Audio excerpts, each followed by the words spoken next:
All right, folks, I'm honored. I have the one and only Bandrew Scott here on the channel to do some cool content. Quick intro.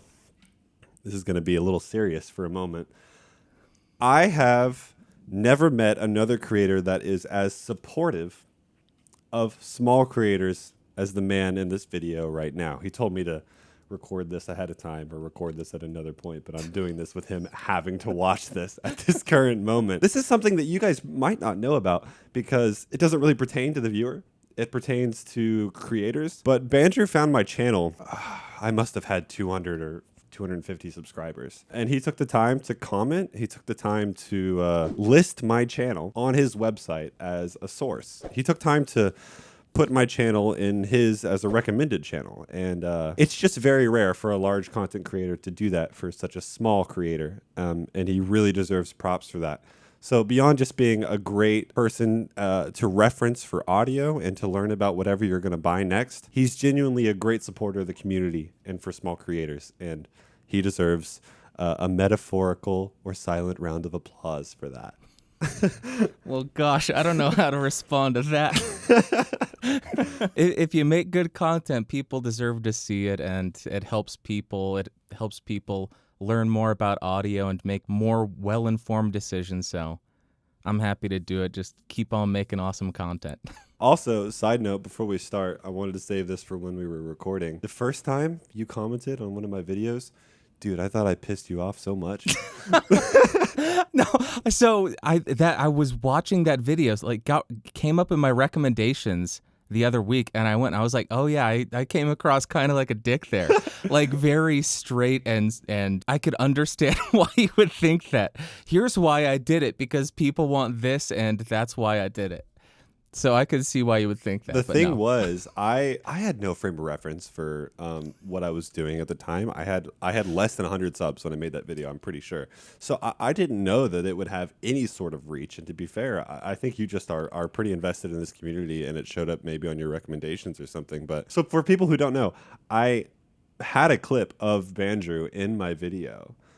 It was something along the lines of saying that the SM7B is something about the SM7B. So I see these two mics compared on the internet like a lot, and I'm a little bit confused as to why. I used it as some form of rhetoric. I don't remember what I said exactly. I'll put it in the edit. And then he responded, and I had a miniature heart attack because I thought I just pissed off like the biggest microphone YouTuber on the platform. No, it would take a lot more to tick me off.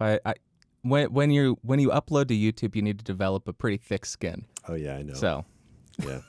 Yeah, I'm sure you've begun to learn this. All right, so let's get into the actual subject of the video. So we decided that we're going to take a certain budget and decide whether that means one mic or multiple mics. We have to make a microphone cabinet out of $500 and $1,000. So we're going to start with a $500 microphone cabinet. Do you want me to go first, or would you rather go first? I will drop my one mic collections because I know one of them's just gonna. Everybody knows what it's gonna be. Can you guess what it's gonna be? Is it gonna be the SM7? Yes, it is. Yeah, so that's one of my one microphone collections. Everybody knows I love the SM7B, so we don't need to talk about it. Everyone knows I'm mildly okay with the SM7B. Yeah, you're not the biggest fan. The second one, this is gonna come across like a sure advertisement, but the KSM32.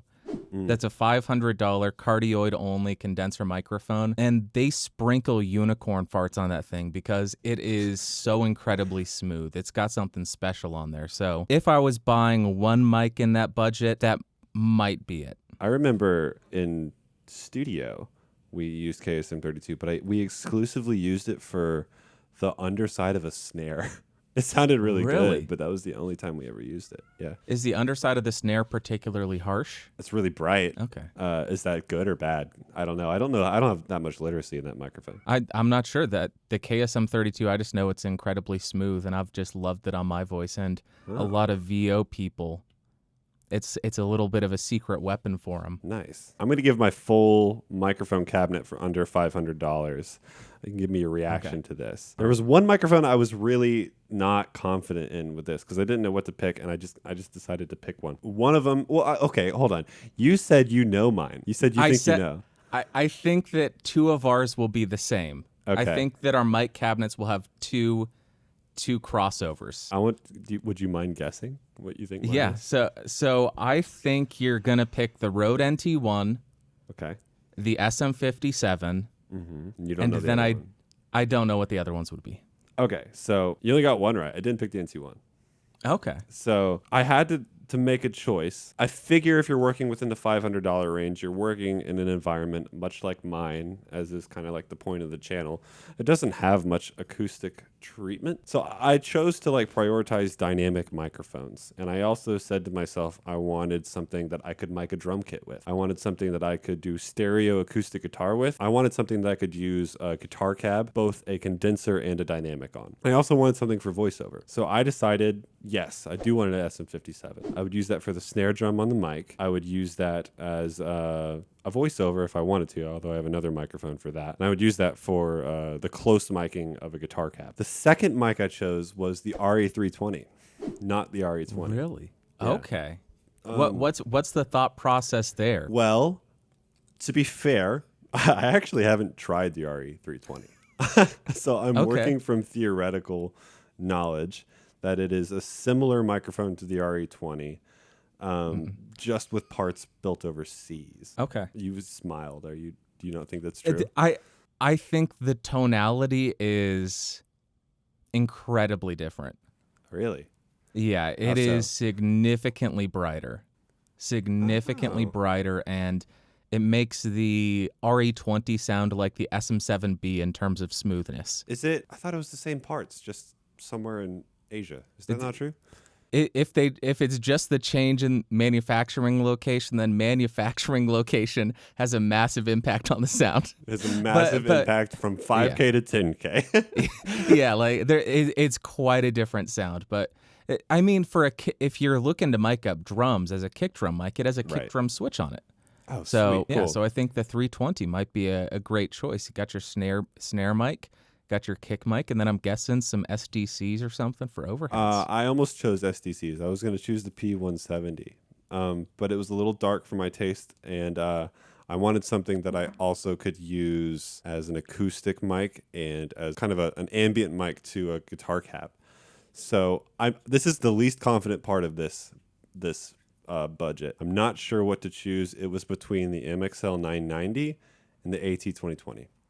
Okay. And I chose the AT 2020 just because I figured I could pair it with the RE320, knowing it's relatively condenser-like for a dynamic microphone. With the AT 2020, get a nice stereo acoustic guitar because, in my opinion, stereo acoustic guitar recordings just sound so much more full than just a regular mono acoustic. So that was the idea. I could use it as a far mic for my basement. Pair it with the SM57.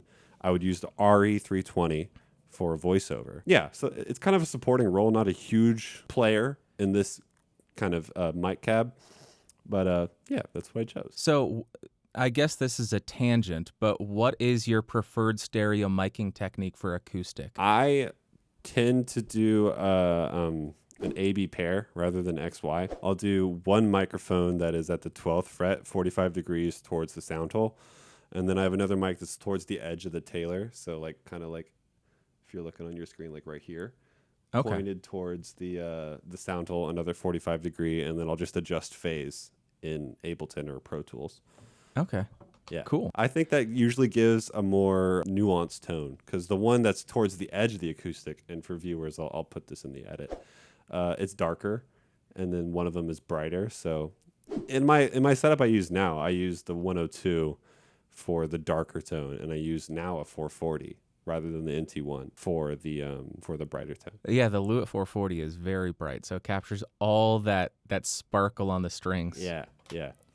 All right, what do you got? So for my $500 mic kit, Rode NT1, Oh, okay. one of my all-time favorites. I know some people think it's a bit sibilant, but I think in general for an all-around condenser mic, it's hard to beat it. Just under $300. That thing is absolutely stellar. Now, if you are in a poorly treated room, you're gonna suffer with room reflections, Yeah, but true. luckily the off-axis coloration on that isn't terrible. So the reflections making it in aren't going to be all funky. And that's mainly for a vocal mic. Yep. Could use it on acoustic, could use it on anything. It's great on acoustic. It is. Yeah. I did a few covers with it, and I absolutely love it. Then SM57, because everybody needs an SM57. Just buy one, do it. And electric guitar, that was my thought. And then for acoustic, I wanted to go SDC, so I went SE Electronics SE7. Dude, you did what I did. Or you did what I was not brave enough to do. To be honest. Yeah. I'm getting a lot more into the SDC realm, and SE Electronics, I don't know what they do. It seems as though they tune their mics for my liking, because they're not, a lot of modern stuff is quite boosted in the treble and presence region. They kind of just leave it pretty neutral. They had a little bit of coloration, but not much. So I like the more neutral SDCs, and I went through all the SDCs I have, and under $500, that's the one I'd probably go with. Okay. This is another tangent, but do you think there was something wrong with my V7X? I haven't used the V7X. I only have the V7. It's pretty similar to the V7, though, at least what I saw on the internet. Yeah, I haven't looked into the V7X much, but I have not had any issues with RF interference, and there was like a 60 cycle hum. Yeah, okay, so the 60 cycle hum is my fault. Although to be fair, the SM57 was put through the same 60 cycle hum, and it didn't do it rejected. Yeah, it wasn't apparent on that one. Yeah, you just on the V7X, you just hear this the entire time, just this rumble in the low. It just sounded so the rumble like is my off. heater. It is. To be fair, whenever I was recording it, I did not hear it in my headphones at all. But then it showed up in the recording. But the V7 was just extraordinarily colored to me. And then like not everyone, but a good portion of people in the comments was like, that is not how my V7 sounds. Well, I think the V7 and V7X they have to be different, because I don't get a sound like that at all. So maybe I'll have to buy the V7X and try it out. We influenced a Podcastage review, guys. Nice job. Let's be honest. Everyone on this channel is already subscribed to Podcastage. This is just a smaller fraction of Podcastage's subscriber I don't know about base. that. There's plenty of people who hate my stupid face, but they've probably already clicked off this video. Let's now go to the $1,000 budget. Now, again, we're assuming that you have everything you need. You have an audio interface. You got monitors or headphones or something to monitor the live playback. This is just about the actual microphones. And again, I have my own parameters. My parameters are I want to be able to mic a drum kit, stereo mic, and acoustic guitar. I want to be able to use 2 mics on a guitar cab, and I want to do voiceover. I'm going to share mine, and then we will go to our esteemed guest. So for $240, what I chose for kind of the main condenser of this budget was the LCT 440 Pure. This microphone is new on the realm of the microphones I own. At the least, it has quickly replaced the NT1. The LCT 440 Pure is my new microphone for acoustic guitar primarily. People have noted that I really like bright mics, and I think you prefer darker mics. So this is a great example of somebody that handles high end extremely well. It's not sibilant at all, but it's really bright. Then I've included the same SM57 that I would before. Everyone needs an SM57. Go buy one if you haven't already. I've upgraded from the RE320 to the RE20 at $450. And the last one, again, the one I was least confident about, but I was trying to find a darker condenser. So I chose the TechZone Audio Stellar X2. Because I knew it would give an... not perfect, but it would give a, Neumann-like quality. So I knew it would kind of prioritize mid-range. I don't have a lot of experience with the Stellar X2. I've never owned it. So yeah, that's my budget. The X2 is primarily for supporting the 440 Pure on stereo recordings like acoustic guitar, and if I wanted to use it as a drum overhead. RE20 for voiceover, SM57 for flexibility and guitar cabs, LCT 440 Pure for acoustic guitar, and for ambient miking a guitar cab. And that is my budget. It is $988 when you add it up. Awesome. That's a good kit. If I were you, I would switch X2 to X2 Vintage if you have the budget. But that's personal preference. That's me. I like a little bit more mids and less top end. I mean, okay, I have very limited experience with it. I have a person who happened to have one in audio school. I never got to like get a lot of close hand experience with it. Does it sound like a Neumann? No. No, not at all. So there were a lot of people reviewing the X2 when it first came out, and there was a lot of hype around it. People saying, oh my gosh, this sounds like the TLM-103, sounds similar to the U87. And I was like, okay, I bought it. I'm going to try this out. And then when I did my comparison, I was like, this sounds the most like the AT2020. Now, I'm not saying it's a bad microphone, but a Neumann it is not. I did not hear Neumann in it. So basically, I was shocked by that. Similar microphone that I chose for my first package, but in my second package for twice the price. Kind of, yeah. But Okay. that's why I think the X2 Vintage might serve you better. But Got it. But you would need to hear them first and determine which one you prefer the sound of. Okay, so Bandrew did twice the work I did and chose one microphone for $1,000 and also a package for $1,000. Yeah. Let's hear what you got. All right, for $1,000, I have 4 different one mic collections. none of them are near $1,000. So you can eat for a month as well as buy one of these microphones. Lame. No one needs to eat. I know. Here's something that I realized when researching for this. There are almost no microphones that hit around $1,000. Over the last couple of years, they've all gone up. 414. 414? Right? Yeah. Those are $1,100. Oh, really? Yeah. $1,100. I thought they were $1,050, and I would have let that counted. But all right. Oh, okay. Well, I didn't know that there was some wiggle room. So my first microphone is the Austrian Audio OC18. That's the cardioid-only version. I would like the OC818, but that's $1,250. That's way out of budget. And assuming you're getting the exact same sound as the cardioid on the 818, absolutely incredible sound. That's if you're looking for a condenser, a voiceover, booth work, something like Those that. are post-AKG employees, right? Exactly, yeah. Okay. So when Samsung acquired AKG and they shut down their factory in Austria, one of the guys said, why are we going to let all this engineering expertise go to waste? And started Austrian Audio. Got it. So they took all the expertise from AKG and launched Austrian Audio. Nice. I need to check them out, but it's going to take a little bit until I can. Yeah, it's pretty cool stuff. If you want a ribbon microphone, because if I get a chance to talk about it, I'm going to talk about it because I love it. The Beyerdynamic M160, $700. So you still have $300 left over. The thing that blew my mind about this is when I think of ribbons, I just think of no top end. I just think of low passing everything at like 7 kilohertz. Yeah, like a Royer.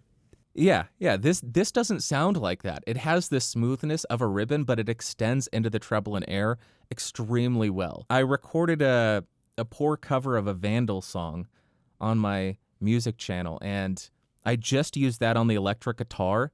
It's crazy how good it sounds. So just in case you want a ribbon for those who are weirdos like me. I almost put a ribbon in mine, but I didn't because I couldn't find one for under $200 that I liked. Yeah. That's why it's one of the one mic collection options. Right. Yeah, because you're gonna really want to have to commit at this budget to ribbon to get your get only microphone is a ribbon mic. Yeah, like that's a commitment. That's a choice to make in 2022. Honestly, I would respect it if anyone did that. I would immediately hire you to do any production work. I would respect you at the very least. Yo, did you hear about Homeboy? He only uses ribbons. One ribbon. All right, then just for podcasting, I didn't want to choose SM7B again, don't want to be redundant. So the mic I'm on, the Earthworks Ethos. Nice. And this was solidified by my RE20 review because in the comments, the amount of people who said, that's the best sounding microphone on your voice, I had to throw it in here. So that's for podcasters or gamers or anything like that. Way to show me up. I'm the idiot with the RE20. Hey, everybody loved the RE20 in the video. They just think that this mic sounds better on my voice. Oh, okay. Yeah. And then if you want a small diaphragm condenser, if you're just doing acoustic guitar, or what else would you use an SDC for? a single SDC overhead. mic. You could do it for an overhead. A single overhead for a drum kit. You could use it for acoustic. You said acoustic. Acoustic, you could do it for voiceover, you could do voiceover, yeah. Ambient micing, anything. Yeah, just an overhead for spoken word. Yeah. The Neumann KM184. Oh, those are awesome. $830. So all of these way under budget. You can still eat for a month. But then we get to the mic locker, and there's one repeat, and it's the exact same repeat as you. Okay. SM57, $100. Right. Get it, put it in front of a guitar, put it on a drum, use it for voice, do whatever you want with it. Beat an intruder to death, you can use it for that. Yeah, make but it a then family we have heirloom. family heirloom. Perfect.